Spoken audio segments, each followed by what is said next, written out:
It's Klayton, aka Celldweller, and I am here in collaboration with Vintage King to talk to you about sequencers.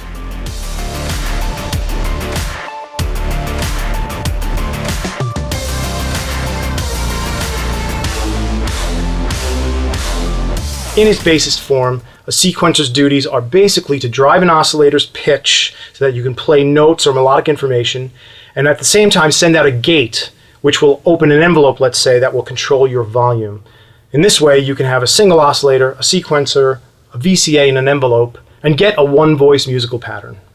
Today, I want to focus on one sequencer in particular so we can kind of just see the basics. We're going to look at the Audio Damage Sequencer 1. So I'm going to be using the Roland System 500 to demo this. So this guy is linked up to a Roland System 500, and it sounds like this.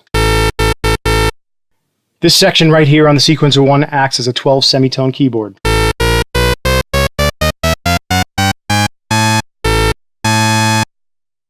So what this thing does is sends pitch information, which is going to the 1 volt per octave input on the oscillators of the System 500.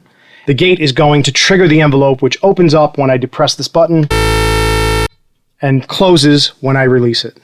So you don't really want to be playing a keyboard from the front of a module like that, because you can just use a keyboard to do that. But this is where it gets fun.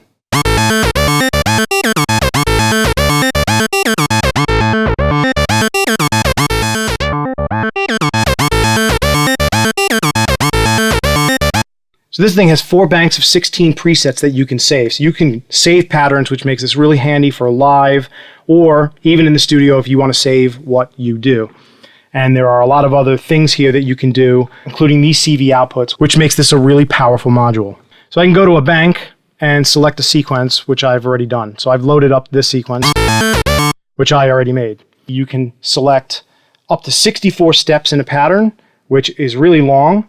And then you can also, in song mode, chain patterns together. So you could really play back an entire song in real time if you wanted to, if you were to take the time and program it. So part of what makes this section handy, besides just being able to immediately play notes, is it acts as a transposition when you are playing back a sequence. So I've dialed in the sequence, and look what happens when I hit these while the sequence is playing back.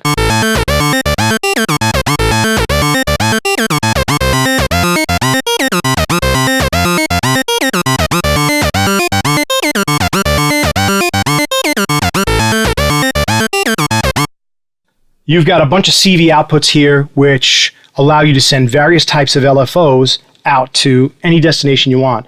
The one great thing about this is there are LFO shapes, many of them in here, but there are a few that act really well as envelopes, so you don't even necessarily need an external envelope.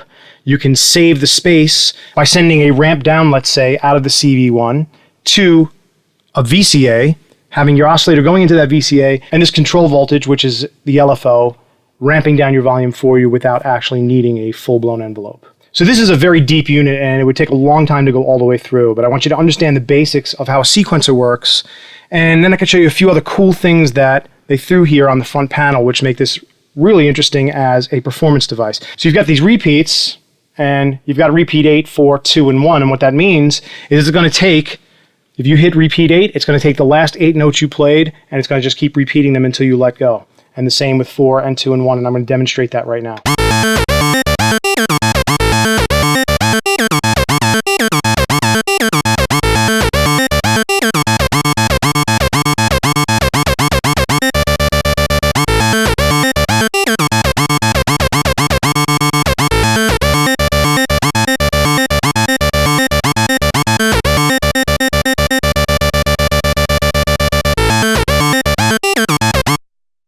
Then you have these ratchets here, and what ratcheting will do, you've got a 2 and a 4, it will give you 2 pulses for every step, or 4 pulses for every step, which make the pattern pretty interesting depending on how you want to use it.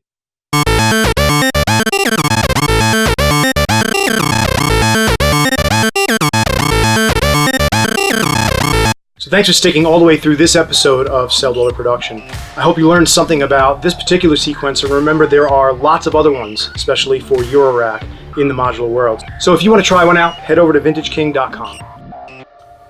There will be lots more stuff like this on my channel, so subscribe to my channel or save this playlist. And until next time, this is Klayton, aka Celldweller, signing off.